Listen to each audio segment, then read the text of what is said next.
Welcome again to Milwaukee Paracon Online 2020. To everybody that's been hanging out, we're just settling out, making sure that MJ's camera's working. About to be joined by UFO writer, wrote a great book called The UFO People, writes Popular Mechanics, Motherboard on Vice, and on UFO and paranormal and all kinds of weirdness. And while he's getting online here, it is a really good time to talk about UFOs out there, because it seems like there is new UFO news every day. And 2020 is such a crazy year that we're hearing about UFOs, and we're hearing about UFOs in 2020. And it's not even like it should be the headlines every day. It seems like the stuff that's coming out about UFOs. So, MJ, if you're having issues with the access on your webcam, the next thing would be to try your phone to be able to. You can, if you access from Chrome on a web browser on your phone. Fantastic! Looks like he's coming on. Here, can you hear me? Yes, we can. Perfect. You know, I'm gonna switch to the good mic here. Hold on. Sorry, sorry about this, guys. Google Chrome is terrible. So this is here. Let's see. Switch to. All right, can you hear me? Does it sound better? Yep, we got you. Perfect. Oh, and that's right. I forgot he also was in UFOs Reframing the Debate that Robbie Graham put together, and that is I think that's a fantastic book. We had 2 episodes of our podcast because to Robbie, just talking to him and Mike McClellan, talking about that fantastic book. So I'm going to kick off with some questions and stuff like that, because there is so much new UFO, or should I say UAP news going on, that it's coming fast and furious. And when you guys just put some questions in the chat, and then we'll have a chance for MJ to get to all of them. So we should start out real quick, just with a little bit of your origin story here. How did you get into, weirdness and stuff like that in the first place? Was it an experience, or is it just like a natural affinity for it? Right. My introduction to this. Well, okay. Let's.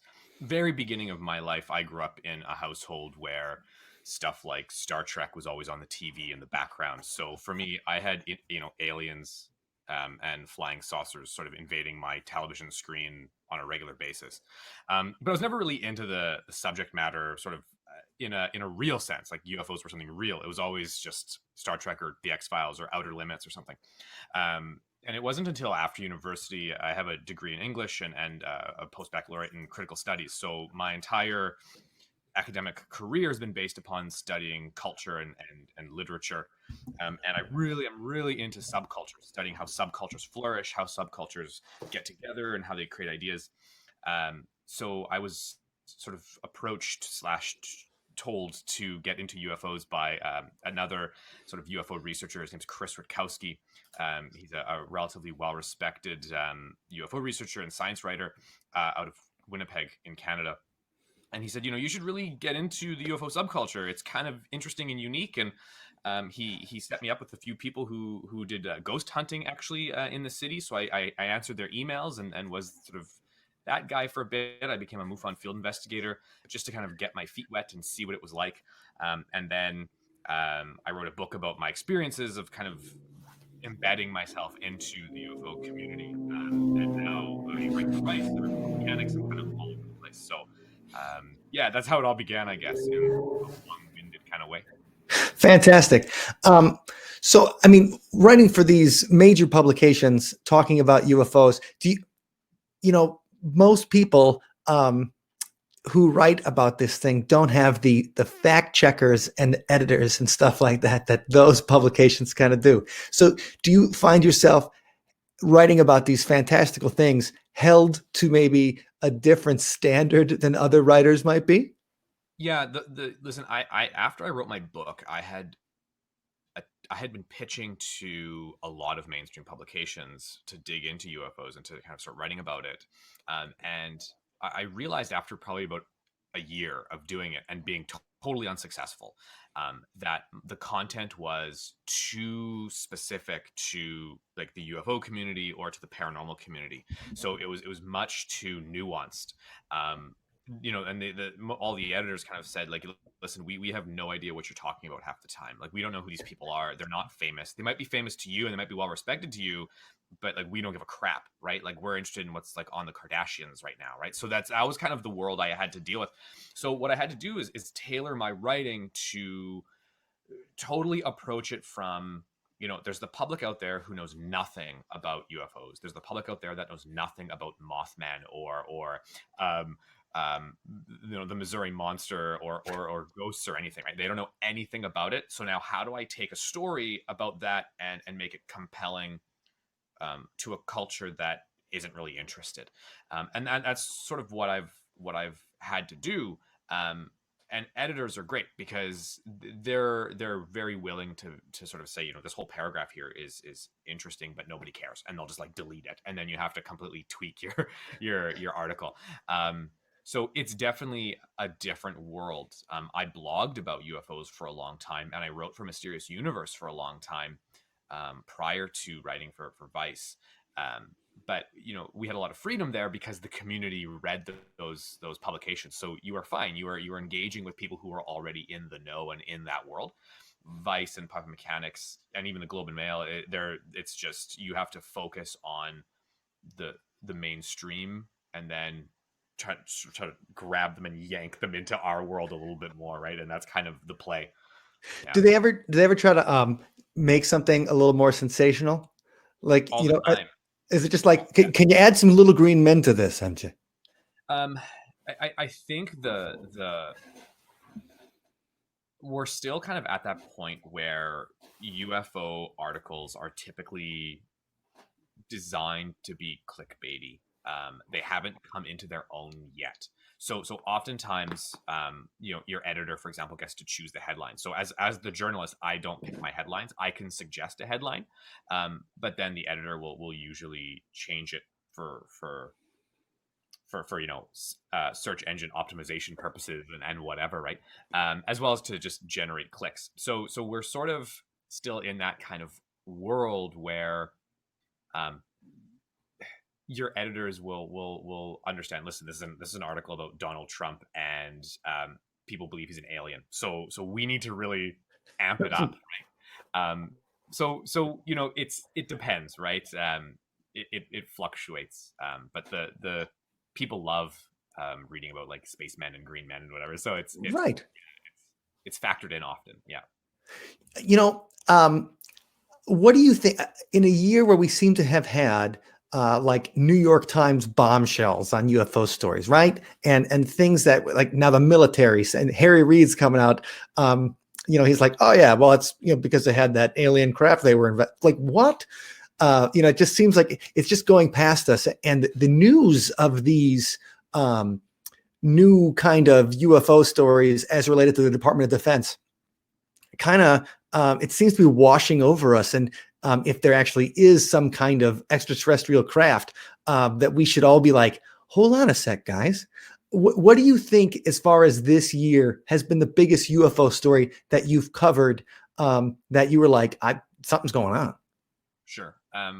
There's been the most important, I think, content that's come out about UFOs for I would say the last, let's say, 8 months is the sudden kind of admittance and announcement that there exists a sort of multidisciplinary task force that exists between the Navy and the Pentagon, and that it's very much active, and that the Senate Intelligence Committee has sort of said, listen, we know you guys exist, but we don't really have any information. So you need to come to us, you need to talk to us about what the heck is going on, right?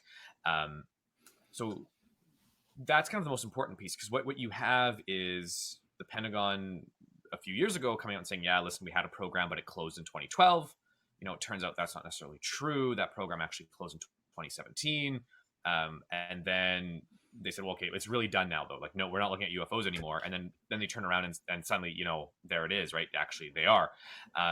So the most important bit, I think, is that the government is very much interested in this phenomenon. Now, I want to kind of take a step back. I'm not saying it's aliens. I'm not saying it's extraterrestrial Sure. vehicles. I'm not saying anything like that, right? It's going to be a whole smattering of things, right? You're going to have a whole bunch of unknowns that definitely appear, or at least allegedly defy, let's say gravity or physics as we know it. But you're also going to have a lot of Chinese drones in there. You're going to have a lot of Russian unmanned fighter jet. You're going to have a lot of vehicles in there that, they're unknown kind of. But somebody knows about them. Let's put it that way. So we need to sort of be cautious with the way we interpret sort of what's going on here. Is that one of the reasons that they kind of call them UAP, the unidentified aerial phenomena, instead of UFO? Because UAP kind of doesn't have the baggage of 70 years of Hollywood behind it. Sure, I think it's part of it. I think I think in the States, right, the Navy and the Pentagon and I guess all of the military branches have sort of taken on the term UAP because the British invented it for their reporting. And all that term really means is something in the air that's not currently identified. Right. So you'll have, for example, you can download tons of reports from the FAA or whatever where, something shows up on radar temporarily and then it disappears and we never see it again. And it could have been anything. It could have been a drug smuggler for all we know, who just went a little too high and the radar picked him up and then he dropped back down in altitude, but he doesn't have a transponder. He's registered as a UAP, right? Because we don't know what it is until we can identify it. So that's part of it.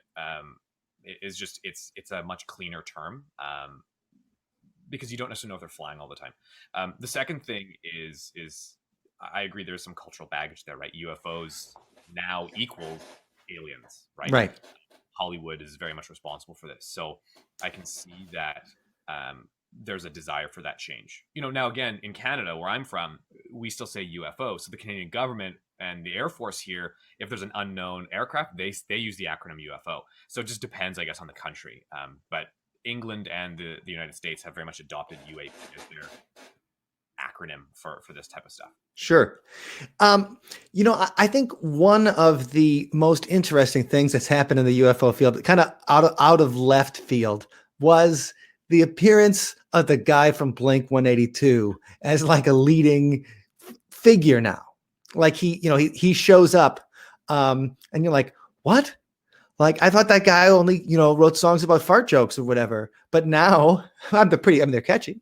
But and you're like, now he's funding this entire thing, to the Stars Academy and a whole type of thing. Can you kind of explain that a little bit? And maybe what's your perspective of what's the celebrity cult aspect of it and how much of it might actually be something that you think could be worthwhile research?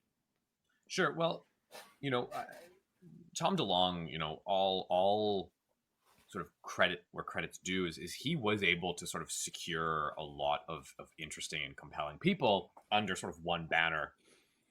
What we need to understand, though, I think, is all the people he sort of collected, sort of similar to him, sort of already have a pre-established sort of belief in the phenomenon, right? So there's no secret that all of them are sort of very much interested in UFOs. They're very much believers in it. So even though they're all quite high level members of government contracting organizations like Lockheed Martin or they're members of the intelligence community, they all still believe in UFOs. And this is sort of compelling as someone who studies subculture.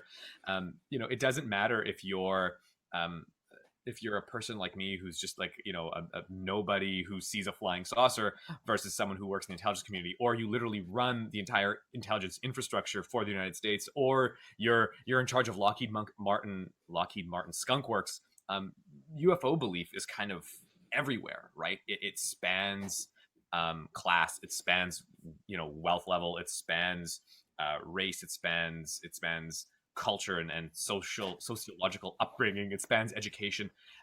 So people everywhere sort of believe in this stuff, and Tom DeLonge was able to like I said, secure all these people under his banner. So it's pretty clever and it's pretty well done. I think though there's also some criticism there. I think they made a lot of big promises in 2017. I think they came out and said that they were gonna sort of revolutionize the world, and they were gonna revolutionize, UFO discourse, and we're still sort of waiting on that, right? Unfortunately, there were some pretty big promises, and they haven't been totally delivered yet.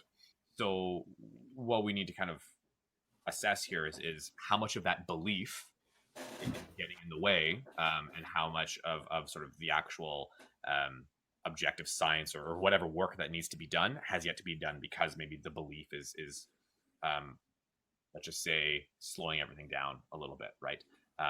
They've produced a few TV shows, they sold a bunch of merch. That's great. But, they promised us a spaceship, and we haven't got that yet. Not that anyone's really expecting a spaceship, but, it's one of those moments of maybe you shouldn't have gone with the spaceship first. You know what I mean? Right. Yeah. Well, those press releases did promise some big stuff. We're like, holy cow, like this guy's going to do it, right? He's got the access. He's in the WikiLeaks. That's right. All of a sudden he's texting with John Podesta. You're like, okay, he's got to have some kind of access. Moving on that though, you said the belief between people of, Lockheed Martin, of, just a regular guy, to in this Harry Reid, the senator, for the former Democratic Majority Leader of the Senate, Harry Reid from Nevada. He's coming out and saying we need to do more investigation into this stuff. You have a billionaire like Robert Bigelow in the Skinwalker Ranch. He's made a lot of money. That doesn't necessarily mean he's a brilliant guy, but he's smart enough to make a bunch of money.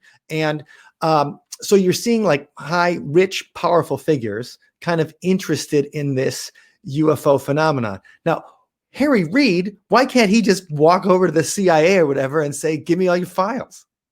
Well, I don't think he's not necessarily unfortunately, Harry Reid is he's an important guy, but we need to understand that, there is no, how do I kind of word this?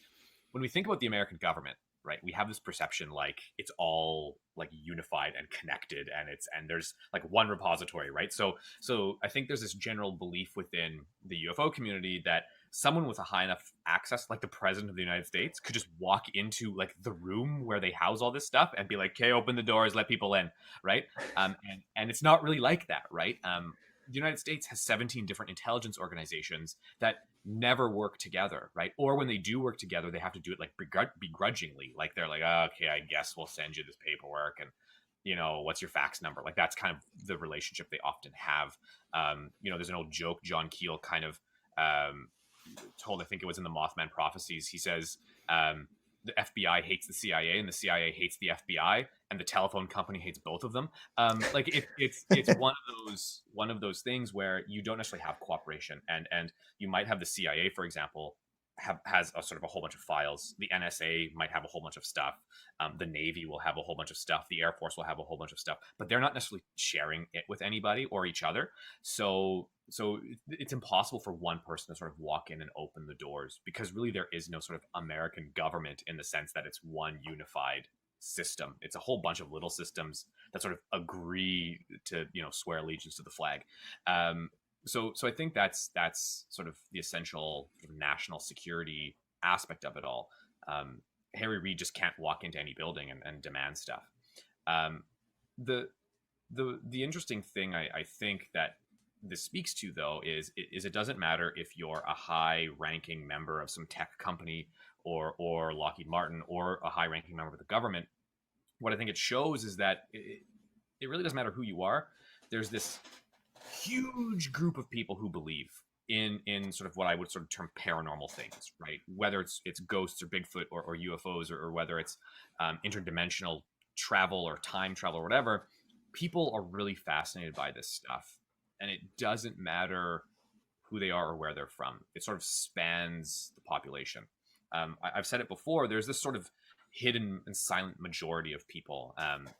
I'll sometimes, I did this in my book, I'll walk into a bar, and I'll just start asking people, hey, like, you ever seen a ghost or a UFO? Have you ever seen Bigfoot? And usually 7 out of 10 people will be like, yeah, you know what, actually, my mom says she saw this, or my dad, and then they start telling me the story, and as they get more drunk, they become much more open about their experiences, right? Right. you can go into any bar in North America and start asking people if they have weird stories to tell you, and you'll get tons of stories. Because I think the vast majority of people have had some sort of weird experience, or they know somebody who has. So it's like I said, that happens here. It happens in bars. It happens at the Pentagon, right? It's going to happen everywhere. Um, speaking of, when you're working on UFO people, or you probably get pitch stories constantly for people who want, like, talk about my UFO experience. I was wondering, as somebody who's well researched into the field and has to go find the most interesting stories, what do you think is maybe a UFO sighting or a story that hasn't been reported on enough? Something that you're like, this is something I wish more people would know about. That maybe through your research you've uncovered that you're like, oh man, I wish more people knew about this so we could talk about it. Yeah, that's so tough, right? Because I think there's tons of great UFO stories out there. Like there's countless great reports, and there's countless episodes of encounters that people should research and read about. The problem is it's not necessarily news, right? And that's kind of the linchpin in all this. Editors at mainstream publications, their job is to tell great stories, but their job is to also ensure that people visit that website Right. and get click rates and get advertising revenue. So if it's not something that's trending or popular, right, it becomes really problematic. And they'll sort of weigh in and think about, if this article gets written, will it start to trend? So I can go back in the history books and, I can start pulling out awesome UFO stories like Falcon Lake, Shag Harbor. We can talk about the Alderney UFO sighting out of England. There's we can talk about Socorro, whatever, all these really interesting UFO events. But just because I read an article about it doesn't mean suddenly there's going to be a whole bunch of clicks, right? And it's going to sell. Which is sort of this catch-22 that we're stuck in. These are stories that need to be told, I think. I think people would find them really compelling and interesting, but it's not going to translate to what necessarily a mainstream publication wants, which is, at the end of the day, to ensure its budget doesn't go into the red. So, yeah, it's a tough question to answer because you have to always approach it as a journalist. And you have to approach it as a journalist who lives in the real world, right? And this is what like blogs are for, right? Like it's great to have a blog on the side or Substack that you can do all this and get that story out. But from like Vice's perspective or Popular Mechanics, it's going to be, we need to focus on the essentials here, and it's unfortunate, but well, one thing I'm interested in when we were talking about stories that you were pitched or people that approach you is, we were talking to an author named Matthew Creasall on a podcast a few months ago, and he had written a book about the show Dark Skies. And so he was talking to the producer at Dark Skies, and the producers were talking about how they were invited to all these Hollywood parties when it was launched and stuff like that. And NBC had put a bunch of money into promotion. This was supposed to be the new X-Files. And they started getting approached by people who said they were in the government. And they said, we can get you the real story. And they had heard, and they had said, well, we're already working with some of the other shows because we want to get the truth out. And now, to me, that sounds like it's somebody trying to spread some disinformation, or, it's a classic kind of let's get the propaganda out through the TV shows. But I was wondering, have you been approached like that by anybody? Like, well, now let's try to get the government story out, or whatever, or whatever the CIA wants the disinformation out through the media. Right. It's here's the thing.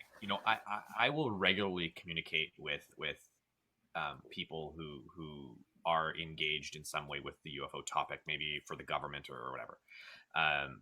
They're sources, right, that we sort of go to, and we say, we have a piece of information, we just need to fact check it. So can you look at this? What do you think? And then they'll turn around and say, oh yeah, this is real, or it's not real, or it's probably made up, or this person's not telling the truth, whatever. The problem is you don't know when you're getting played or not, right? As a journalist, right? You sort of sit there and you have to go with your gut of can I trust this current opinion or can I not trust it? So I've had moments where people have told me something, people who dealt with sort of UFO stuff, let's say within government, which turned out when I checked it with another source was totally wrong or inaccurate. Or I had two sources who I both trust telling me opposite things. So I don't know who to go with now, right? So I'm kind of stuck in this weird zone of this source says this source says that. Which one's true? Because both are, you know, either working with or formerly worked with, the United States government, and they're members of the intelligence community or whatever. So we have to kind of, yeah, you have to sort of think about the fact that you're probably getting played all the time for some reason, right? It could be totally for someone's personal gain or agenda. It could be for someone else's gain or agenda. But it's unfortunately true, and we see this though everywhere. You know, if you're talking about any sort of conspiracy theory or any sort of cult or anything like that, that's what I write about too. You'll have people on Twitter, for example, reach out and say, I know something about this. Here's some information, but it's a Twitter handle that is brand new. It was started a few weeks ago, Right. and you're one of the few people they follow, and suddenly they're sending you stuff. You have to sort of step back and say, okay, who is this person, right? Do they work for our government, or are they just a private citizen? Or at times you sort of suspect, if they're trying to promote QAnon to me, for example, like I wonder if they work for someone else. Like I wonder if they're working maybe for a government that isn't necessarily friendly, right? Sure. And they want to sort of sow some disinformation into mainstream publications. And this is a well-known phenomenon. A lot of journalists get bit by this, right? They'll tell a story that turns out was a complete disinformation play from some troll farm out of Moscow. So it's not a new thing. It happens all the time. So for sure, there's a lot of people who have a vested interest, I think, in UFOs to either tell the truth and have the truth come out, or to purposefully disinform. But to what end? We can sort of speculate. Unfortunately, we can only speculate. Right. We have a couple more minutes, guys. So make sure if you have a question for MJ to get it in the chat here, and we'll get it to him. But I've just got one last question for you.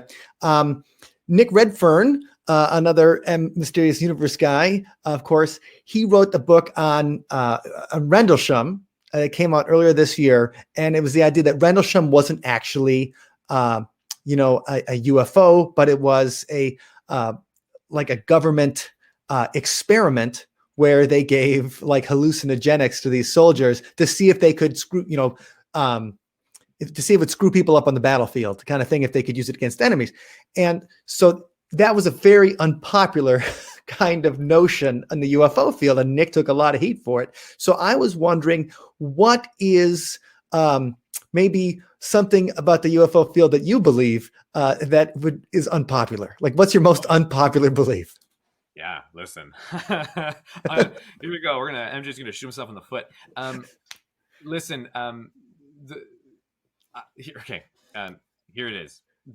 I think the vast majority of conversation or discourse that occurs about UFOs, and I'm going to say the vast, like 98% of it, is all sort of mythological, right? So there's some semblance of reality. There's some objective truth there. Something is happening or something happened. But what happens quite quickly is as that story gets told, it starts to spin out into all these different directions of misinformation, disinformation. It starts to spin out into just people telling stories. UFO gurus kind of grab a hold of it, and now it's like, well, I'm going to put it into my YouTube videos and profit on it. So therefore, I'm going to ask some questions that are nonsensical, but then creates kind of this air of mysterious sort of shadow people in the background who are pulling strings or whatever. So I think my biggest criticism of the UFO community is the lack of criticism. No one's really looking at the things they believe and deem them to be simply belief. So I know this is a paranormal conference, so I'm going to give you a paranormal example, and I'm going to make a lot of people mad. I did ghost hunting for a year or two, and I've hung out with people who investigate sort of ghosts and all that stuff. I have never spoken to anyone or seen enough evidence myself to convince me that ghosts are dead people. I don't personally think they are. I think it's probably something much more interesting.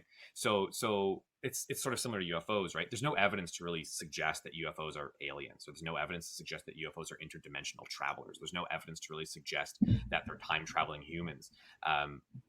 This is all speculation based upon a little bit of information we have.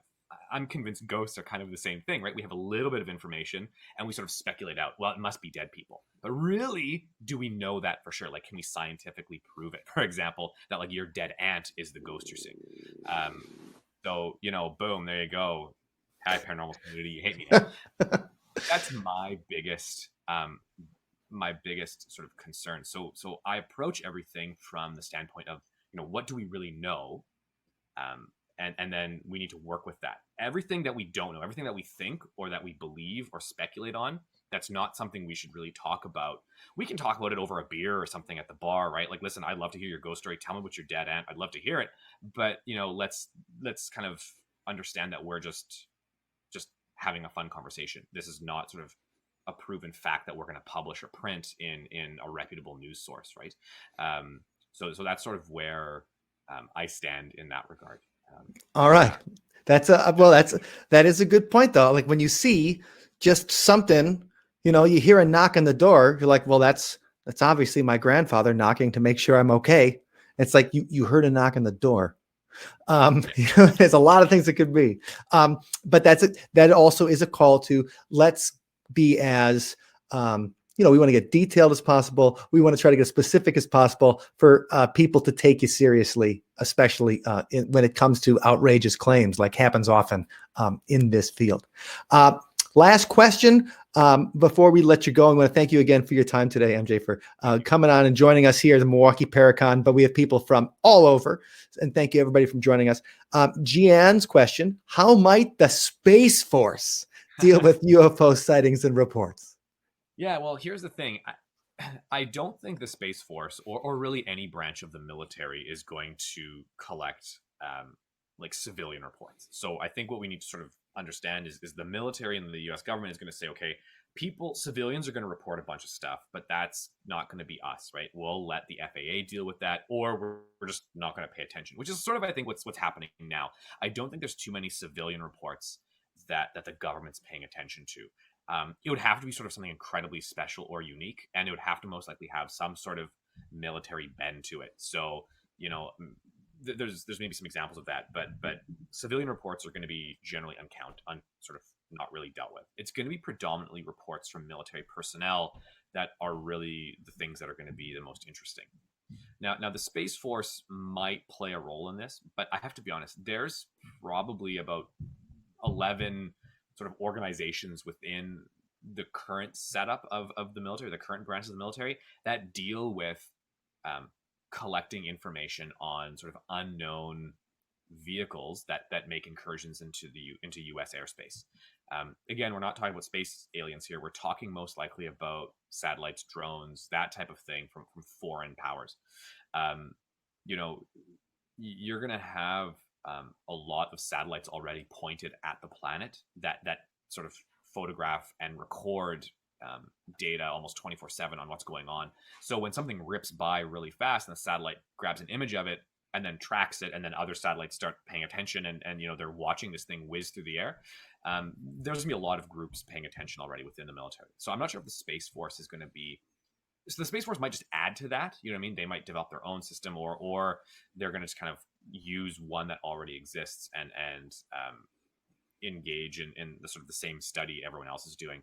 But again, it's predominantly national security, right? It's predominantly ensuring that you don't have spy planes flying over United States missile silos from a foreign power.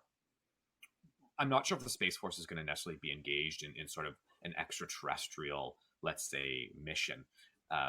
We know there's people at NASA, for example, whose job it is to sort of create plans. What if we ever make contact with an alien species? Like, what do we do? We're already trying to figure out laws for Mars. Like, what happens when we get to Mars?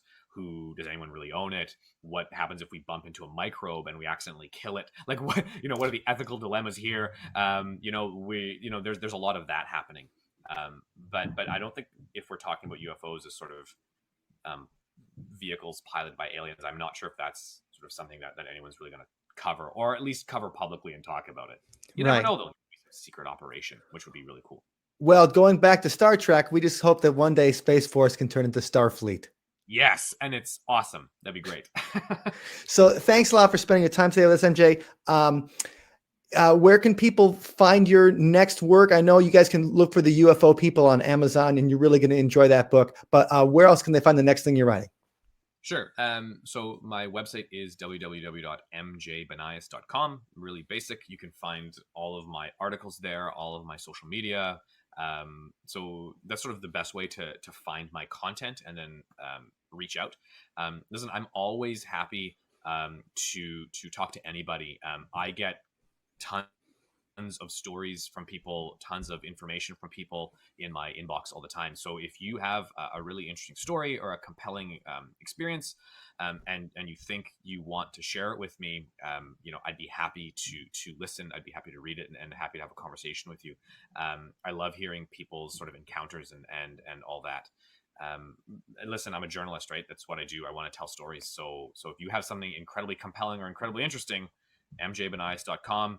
And you can drop me a line through there. Fantastic. Thanks again. And we'll see all you guys. We're going to take a break for 10 minutes. And we'll come back with Chad Lewis talking about the Wendigo in just a few minutes.